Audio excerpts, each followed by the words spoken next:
Dr. Moshe Lewis here with Tish Hyman, wonderful songwriter, singer. Oh my gosh, I want to sort of go back to growing up in New York where some of your inspiration for the Subway projects came from. Talk to us about that experience. I'm from New York myself, 30 years. Ah, man, born and raised in New York. Absolutely. And In the Bronx? yeah, Right. in the Bronx, New York. You know, you ride the train and you see a lot of people on the train, and that's the art of New York. It's just panhandling, dancing, singing, just trying to make a dollar out there. And that just inspired me so much that I had to make a song about it. It was the first song. Absolutely. Talk to us about that drive, literally, which we know comes to New York and things like that, to really be willing to work for others and kind of write and kind of get their career, but also start to build your own reputation and sort of that selflessness that you had in the beginning to really try to let others shine and not always have to take the spotlight in the beginning. Well, in the beginning, really, I just was in a situation where I was writing a lot of songs. And so I was writing so many different genres of songs that it was impossible for me to keep them to myself. So it was just like natural for me to write for other artists. I always was an artist, however. I just needed to find my story, and then when I did, my mother passed away a few years after I released Subway Art. And then I had to re-find my story.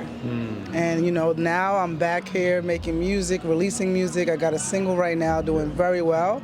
It's called Lucky, and it's one of the most powerful, inspirational records you can put on. It's the best way to start your day. Go listen to Lucky by Tish Hyman right now. I guarantee you won't regret it. Sure. Got air in my lungs, I'm so lucky.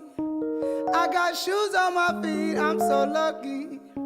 Got a roof over my head, I'm lucky. I got water to drink, I'm so lucky. Tell us about sort of that journey and initially getting that contract where you signed with the record label and had that music publishing deal. Like, what did that mean, and what step do you feel it sort of helped elevate you to? Well, to be quite honest, the main thing it did was inject me into a network where I could meet a lot of other talented, published artists, songwriters, and singers. And then it, you know, also financed me, so I was able to focus solely on music.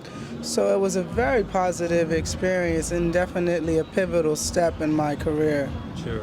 We won't ask you to maybe pick on one artist, but what's maybe one type of style that you like writing for an artist that you really feel like, gosh, that we really gel, we really vibe when I'm in that zone with them?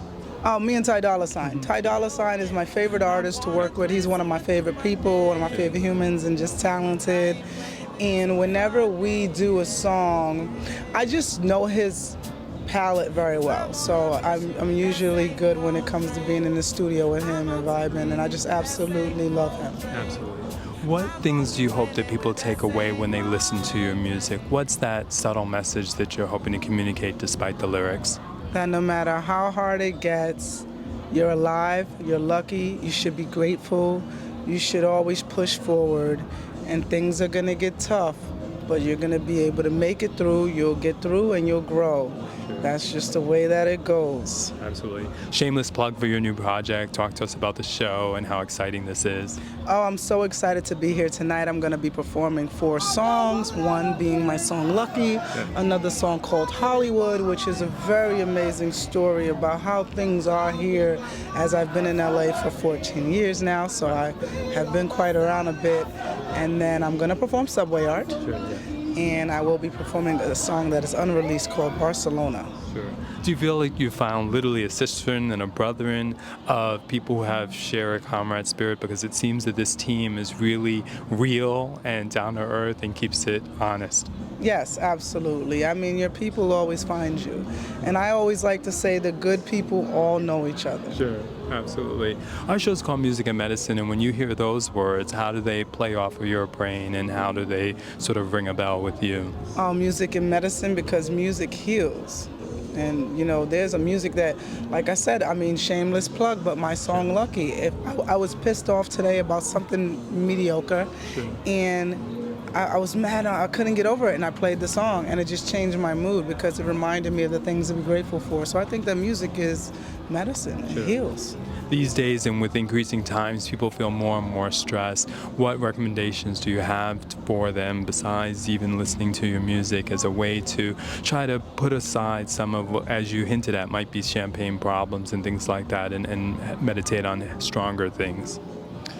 Well, first you gotta listen to my music because I'm telling you exactly how to get over a lot of these things. But really, it's just a matter of understanding that one bad day doesn't make a bad life. Sure. And that because there's always tomorrow, it can always get better.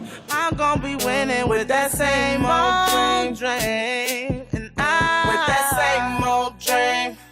I'm on a mission with that same old dream.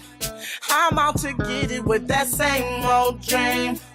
You have to be so grateful to be alive. When you really live in that gratitude of being alive, everything is mediocre outside of that. So, you know, that's what I would say. Sure.